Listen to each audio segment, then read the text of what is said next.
Hi, everyone. Welcome to this workshop by Wisley. And Vishal is going to present right after I give you a brief intro of what Wisley is. He is one of our independent professionals on the platform.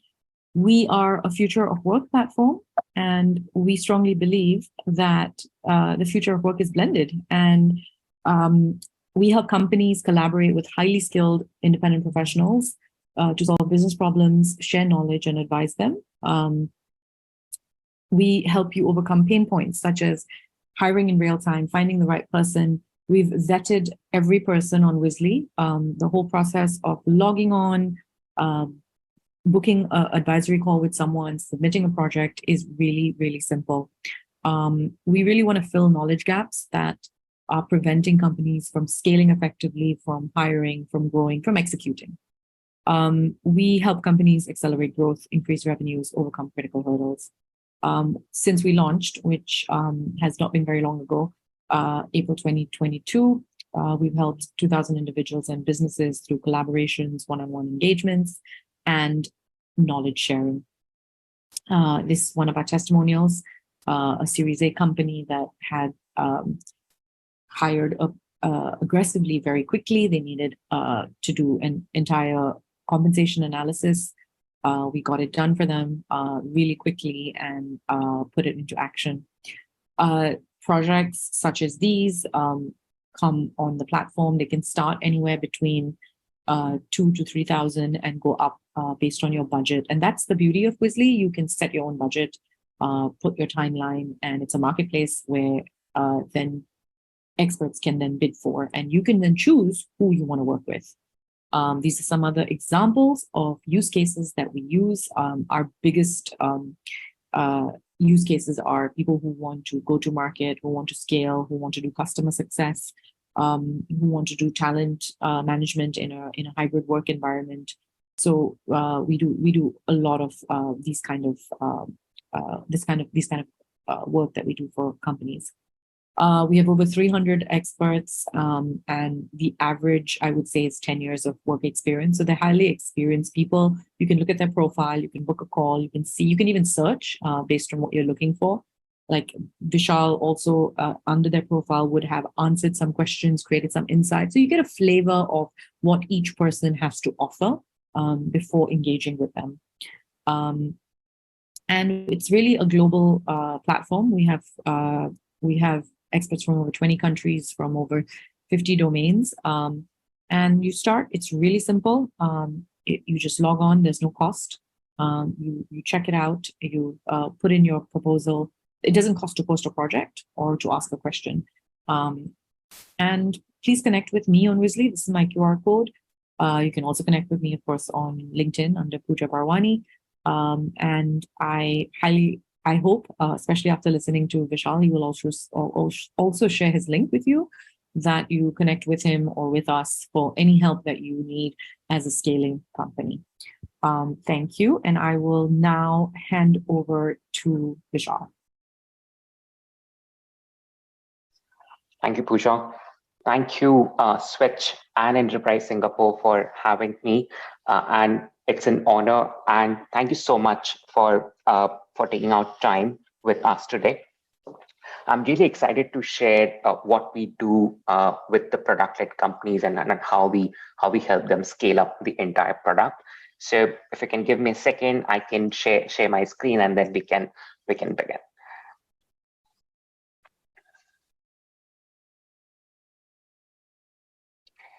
All right.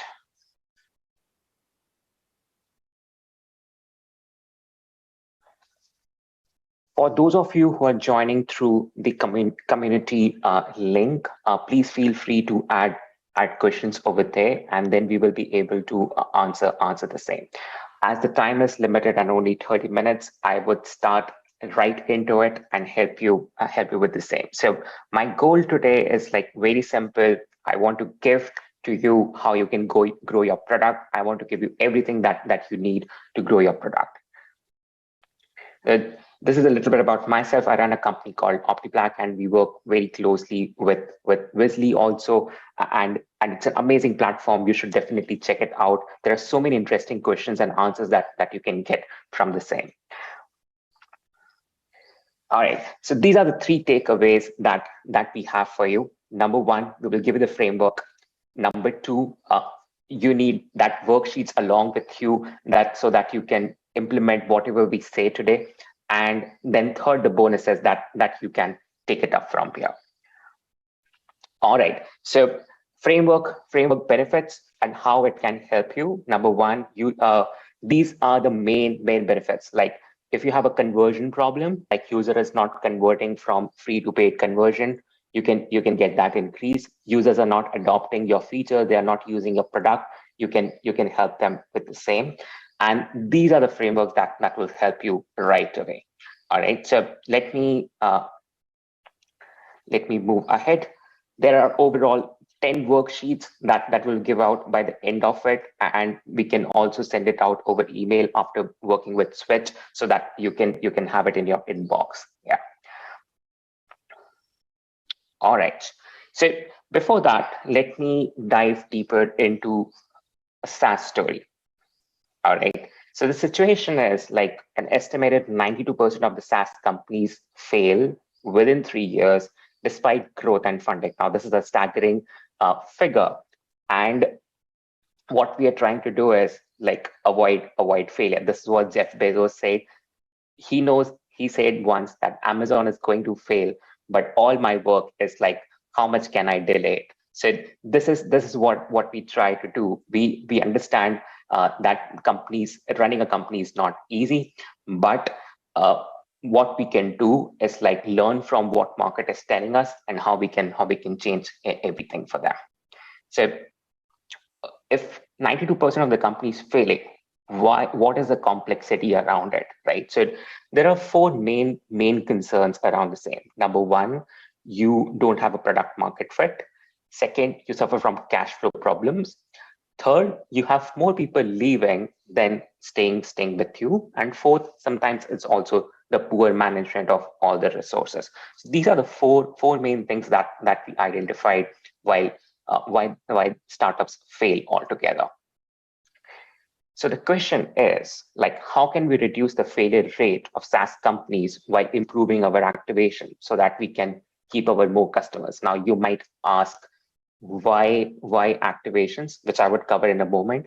Like, why are we focusing so much on the activation? So activation is like when the users first achieve the value you promised. That's a difference. For example, if you are marketing something like this is my promise, and the faster the person gets to that promise, that's when the critical time happens, and that person stays with you for a longer time.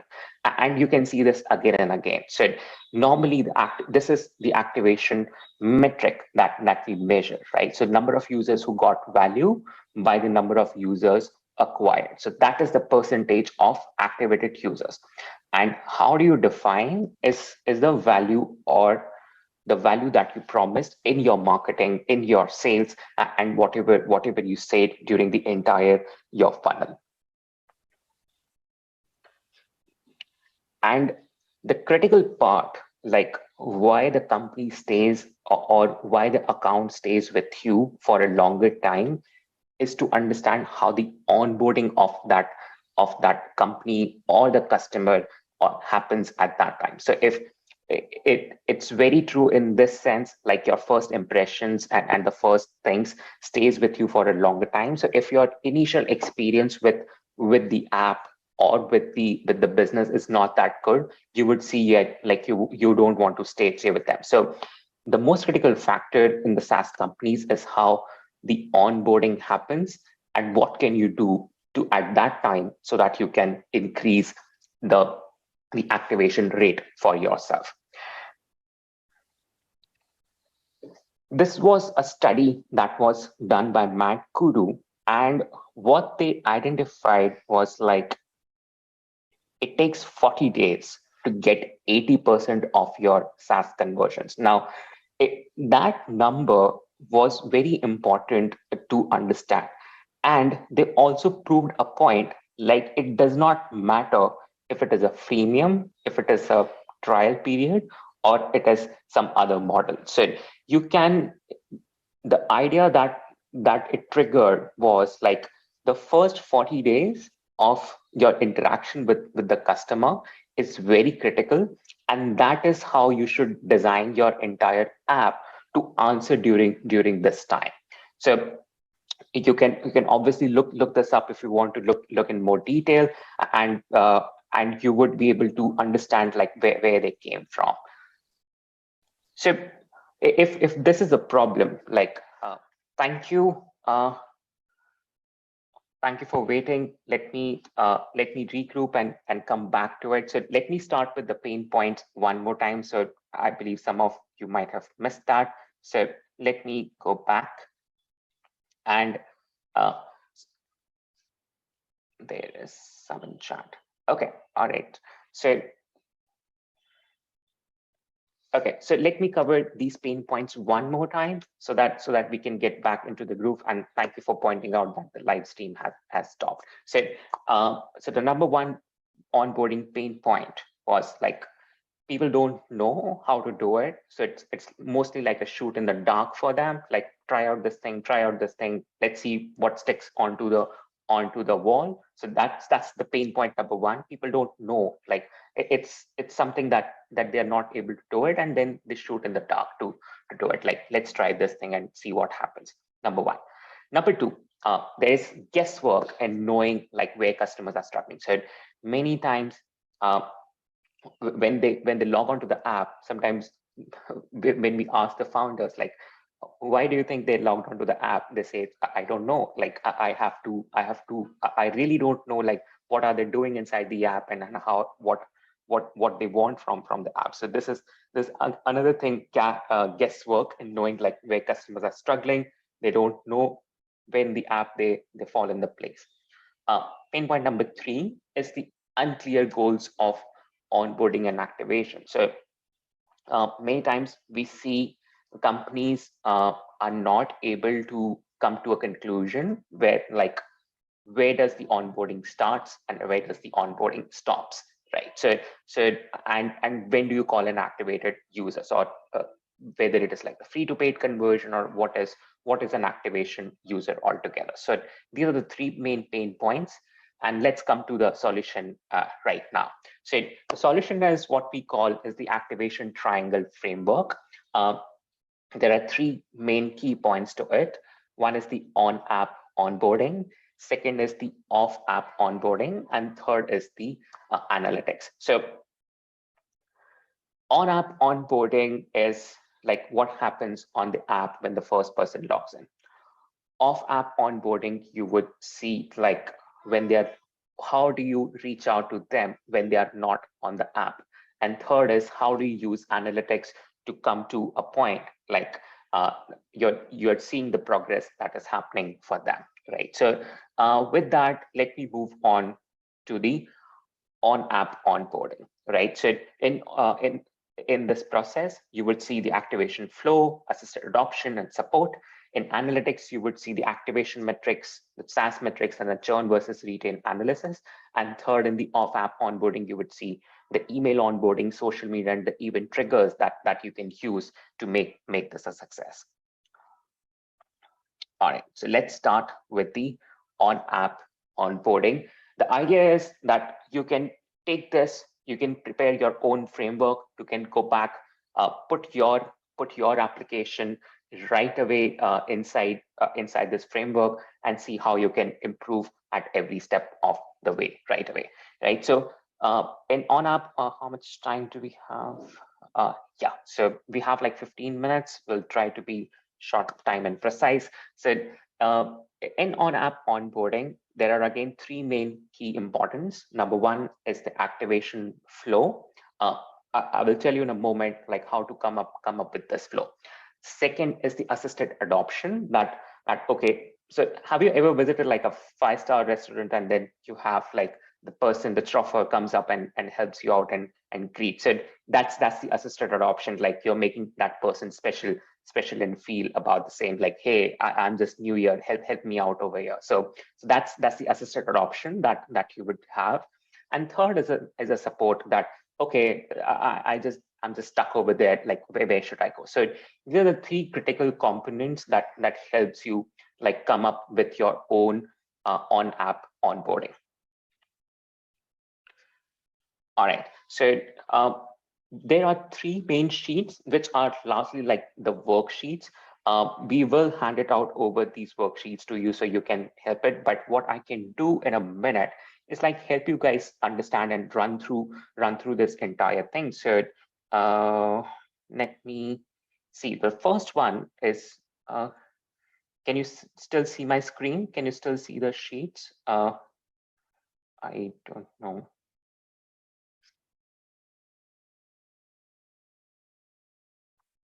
Okay. All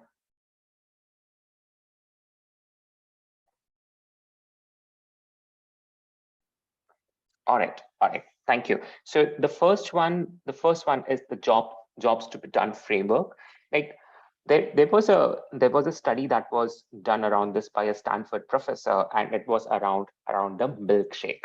Said he was trying to identify how can the sales of milkshake can be increased, and that's when the jobs to be done framework came into the picture. So he was trying to identify like uh, uh, why people were buying milkshake in the first place, right? So it's just milkshake. That's it. They can make at home. They can do it. But why were they buying milkshake, and how we can do better? What they realized was, so this was done in US. So a lot of things could be seen at the culture over there, but you would get a gist. So what they realized was that the moms were buying milkshake for the children, and the professionals were buying milkshake for on the while they were going on the job. So what the milkshake was actually doing at that moment was replacing their breakfast in the morning. So moms were buying the milkshake and giving it to the children so that they don't have to like spend much more time in making that entire breakfast, because they were fast to they wanted to leave for the job or get their children back to school.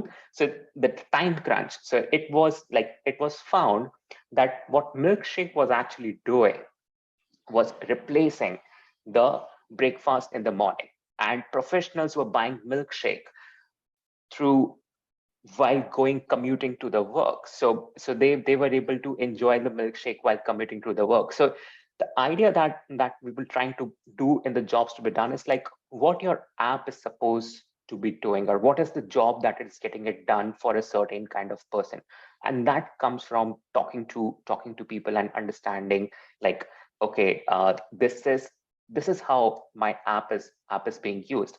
And there's another famous story that is for Microsoft Excel, that when it first came out, the Lotus was already present in the market, and it was like 10x time more features.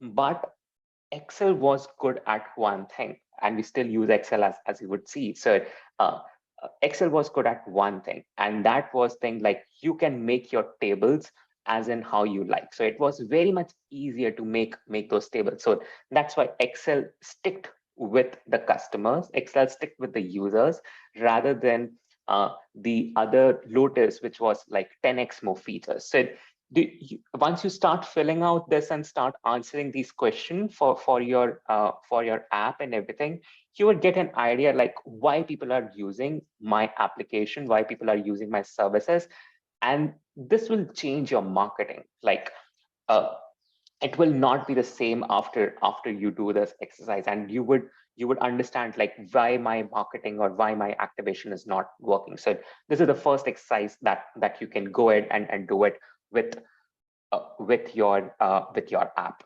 and your team. Next is doing the onboarding audit, right? So first, again, this is the onboarding funnel sheet. So you start understanding like what is the promise that your product is making in the first place. What is the activation step, that is what is happening in the step 1, step 2, step 3, step 4, like as and when the user comes in, how they're using it. And then you're also doing those UX audit at that very moment. Like, so we have written it down to a very detailed level, like what stands, what does not stand. So you can do it on your own paces, like visual design aspects or architecture aspects or the interaction aspects. So the look and feel is also critically important, as in how the product promise. So that is why both of these are present over here. And what is the promise your product is making? That becomes your activation step altogether. So, and how much steps does it take to reach over there is your activation step at the moment. So the second step is that you start auditing your own app and start noting it down.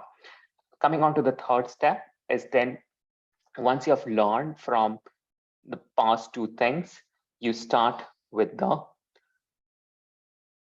designing your own funnel. So one of the good ways to do is pick up your top 5 competitors and start looking at how are they doing that entire activation in the first place. Like, how much is easier for them, for the person to maneuver around and do it. Learn from them, and when does that activation happens.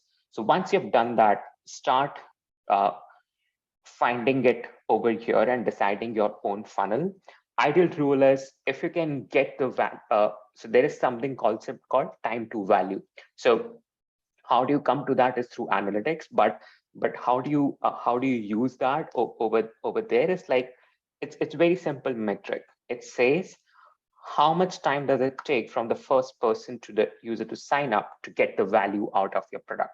And the lower the time, the faster it would be for the customer to keep and convert and everything. So that's how you design your onboarding funnel, and try to reduce the number of steps. So see how many steps can you remove from this entire this thing from your entire onboarding, so that you can increase the number of activations for you. And in case you are struggling, like decide what is a step, keep it as simple as number of clicks. So that would help you understand, like, okay, it is taking me like 30 clicks for that person to get the value out of it. Can I do it in 5 clicks? So that's a challenge that you would have, and then how you can bring it down your entire activation, and the lesser the number of clicks or the lesser the number of steps is your increasing the number of activations for you. All right. Second step is the assisted adoption. There are certain tools that are listed over here. You can obviously have a look at them. As the time is less, there are critical moments that we can cover in the sheet, but these are the critical elements that you can have a look at them, and how these softwares can help you like design those tools and everything, so that when the first person logs in, they can get the entire flow altogether for them.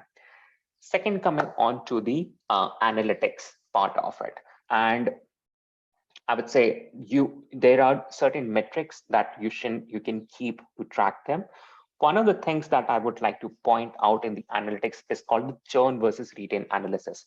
So we did this analysis for a telecommunication company, and what we identified about, like, it was, if the person logs in and makes an account, and they place a call in the first 3 days, that's when they are much more likely to stay with us and convert more. So that was the insight that we got while comparing the churn user versus the retained user, and what was the retained user doing and what was the churn user not doing. So once we identified that aspect, it was much more easier to design everything around the same. So if the person is on the 3rd day and have not made the call, we can get someone from the team to reach out to them and help them understand, like, it's already 3rd day and why have you not done that activity altogether. So that insight helped us, that helped the company grow by 3 times.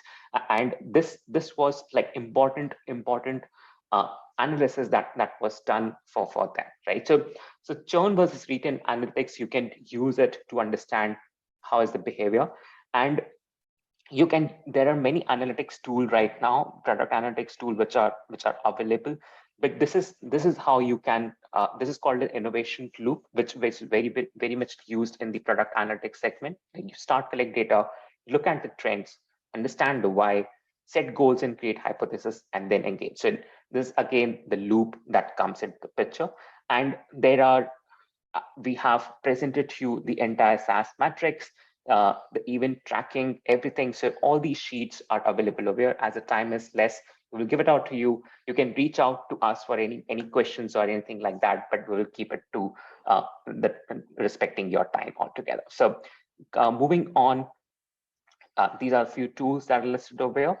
And then the last one is the off-app onboarding. This one is again critical. One of the very prominent experts that we work with on the retention is like, the idea was to make 100-day communication plan altogether. So that way, even though it was said 40 days, but ideally you should have a 100-day communication plan with your customers, like how you're going to engage at different moments. So the email onboarding flow, social media, getting them onto the communities and everything, but the event triggers, like how different available spaces that you can use to get them onto your social media or your circle, is you can use a 100-day communication plan, which we will share in the next moment. So this is also shared over here. And if I can quickly show it over to you, like there are, yeah. So you can decide, like, when on the day one, when I'm going to use the mobile, when I'm going to use app, when I'm going to use socials. For example, you can say, as and when they log in, I would be sending out the first email. On the day 5, I will be inviting them onto the social. On day 10 onwards, I can show them the ads. And on day 40th, I'm going to give them a phone call. So this is how you can prepare your communication plan, that this is how you can reach out to them. And many of the things can be automated with whatever tools are available right now in the market. So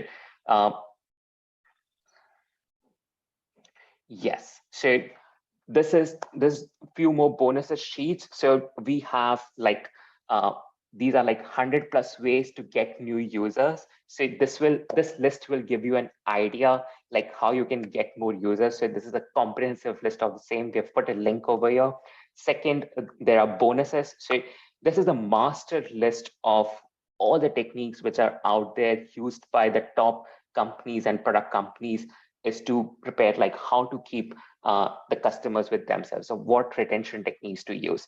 And then there are few deals that we have collated all together. And so these are the few bonuses that we're going to give out for everyone who is attending over here at Switch. And happy to answer any questions right now. Yeah. So let me move on to the Q&A part. All right.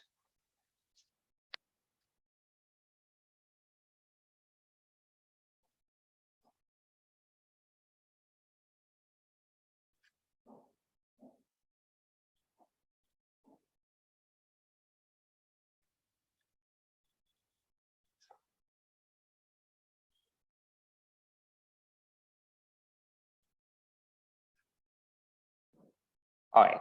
So if there are any questions, we'll be happy to take them, or we can give back the remaining time. Yeah. All right. So we have the first question. How does one create a strategy for onboarding and test it? Right. So this is you can use the framework that was mentioned over here. Like, what is the strategy for onboarding? Number one, the test comes in just by seeing how your metrics improve, right? So if how would you know that it is working? The very simple metric is you have more money in your bank account. That's it. So that's the way to know that it is working for you or not, right? So the simple metric is like how many people are using your app more, and then whether it is translating into the money in the bank. Yeah. Oh yes.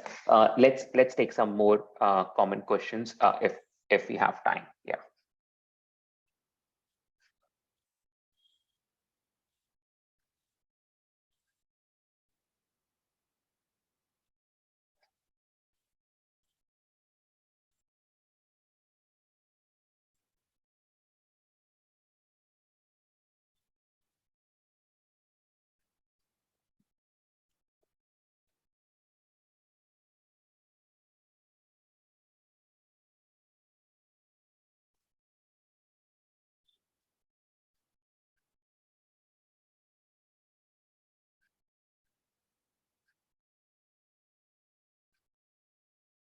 I'm not able to find Q&A questions.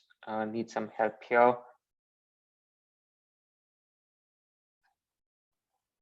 Hi, Yuka. Where can we see the common questions? All right, so we have the, yeah, I guess it's in the Q&A section. Yes. With the reference to the innovation loop, how do you identify trends? So good question. Let's see. Okay, so the tools that we suggest and we asked you to do is a tool that we famously also advocate is called the Mixpanel. Uh, Once it is set up and once it is done for you, more coming in now. Yeah, thank you. So once what it is set up and what it is done, you can start looking at the trends right away. So I can dive deeper into it right now, and would help you with the sample data sets and then look at the B2B SaaS for this demo purpose, right? So once it is set up for you, you can use the tools like these to understand the insights and the funnels for you, right? So these will help you with the trends that you're seeing. For example, sign up and then create integration. So number one thing that metrics that is coming out from here is like people who signed up, only 4% went on to then create an integration altogether. But then you can break it down by, like, for example, which of them had which of them where they came from the other one. So you can identify the trend from there, like who are coming from which place and which plan altogether, and sticking and have a sticky behavior compared to other ones. So for example, the enterprise version seems to be performing well, and you can see like the growth plan can also be improved to a larger extent. So you can use tools like these to come up with these trends altogether. Next is any books or literature recommendation on SaaS. Instead of books and recommendations, what I would prefer is like start listening to the podcast of the SaaS on the SaaS community altogether. So there are many SaaS podcasts which are available. You would learn a lot from other founders who share their story about like how they went about and solved a particular problem for them. And this is so interactive in the sense like you can reach out to those founders and talk to them one-on-one. So you would get that behavior, much more interaction rather than the books. But if you want to learn about instead of SaaS, there are good books on habit building. That is by Nir Eyal. You can have a look at them. Yeah. Any tips on identifying the competitors? Like, what does your approach look like? Okay, so when you're deciding competitors, it is important to understand first deciding which category do you belong to, right? So if you're doing a competition analysis, so let's we can take the obvious ones, which is like for example, the Zoom.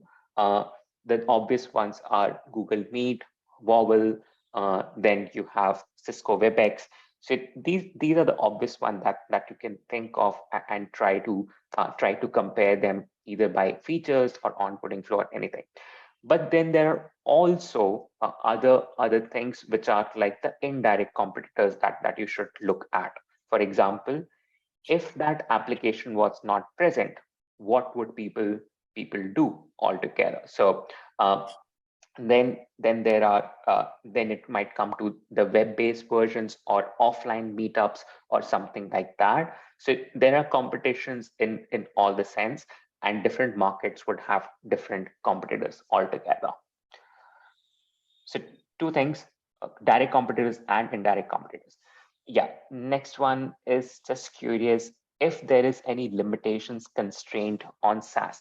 Yes, so there are limitations and constraint on SaaS.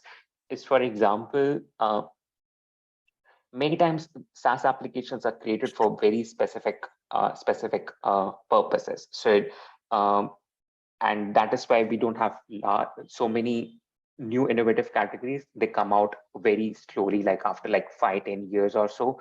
And the first limitation is understanding like which category do you belong to.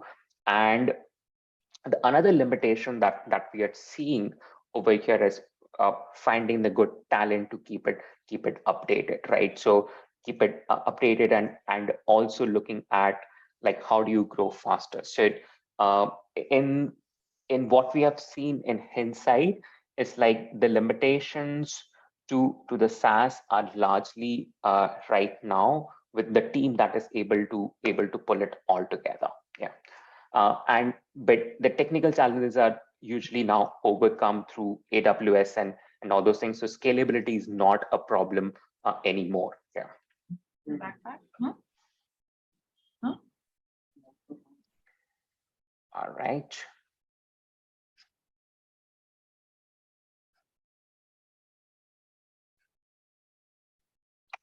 Right. So another question is like, how do we keep activated users for the long term? So ideally, this comes into the retention metric. So what we have seen is like in the 0 to 1 million, when you're over there, the journey changes when you're there from 1 to 10 million, and then over and above beyond. The best way that we have identified to keep the user is through integrations, right? So how many applications does it already fits into what you're already working? So this was the number one insight that we got while working with a lot of SaaS companies, and we identified the sticky behavior actually comes while the person renews and everything is because it sticks with the way of working. For example, that is why you would see a lot of sales and marketing tools and everything over there, because those processes are like sort of you have a repeatable process. People that's how they do sales, right? So they might call, they might send out emails, they might do one-on-one meeting and everything. So those processes are like defined. And what we identified is like for the long term is how many integrations that it gets fit into your current workflow, and how much you can ingrain yourself into the current workflow of your ideal customer profile or the persona that you are after. Okay, I guess we are done with the questions.